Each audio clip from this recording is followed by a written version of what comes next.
तुम्हालाही फंक्शनसाठी long lasting, glowing आणि एलिगंट लुक हवा आहे, तर म्हणून हा व्हिडिओ शेवटपर्यंत नक्की बघा. चला तर सुरुवात करते स्किन प्रिपरेशनपासून, कारण सिक्रेट इथेच आहे. जर स्किन प्रॉपरली प्रेप केली नाही तर महाग मेकअप लावला तरी ग्लो येणार नाही. मी आधी फेस क्लीन करून मॉइश्चरायझर लावते, जेणेकरून स्किन सॉफ्ट राहील. आता प्रायमर लावते, यामुळे पोर्स स्मूथ होतात आणि मेकअप जास्त वेळ टिकतो. बघा माझी स्किन किती स्मूथ दिसते. मी इथे फाउंडेशनचा वापर न करता हायलायटर कन्सिलर यूज करते. माझ्या स्किन टोननुसार परफेक्ट शेड वापरते, जेणेकरून नॅचरल फिनिश मिळेल. आणि ब्लेंडिंग खूप छान करा, म्हणजे पॅची दिसणार नाही. त्यानंतर मी माझा आवडता लिक्विड ब्लश अप्लाय करते.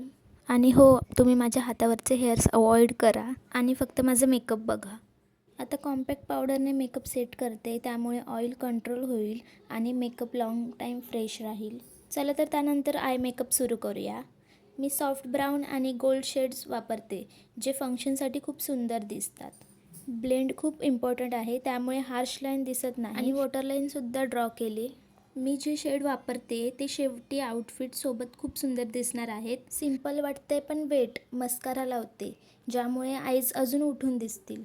आता लिपसाठी न्यूड ब्राऊन शेड वापरते, कारण हा शेड ऑलमोस्ट प्रत्येक आउटफिटवर परफेक्ट दिसतो. तुम्ही तुमच्या ड्रेसनुसार शेड बदलू शकता. ग्लॉस लावून फायनल लुक तयार आहे. खूप सिम्पल, एलिगंट आणि फंक्शनसाठी परफेक्ट. पुन्हा भेटूया नेक्स्ट व्हिडिओमध्ये. धन्यवाद.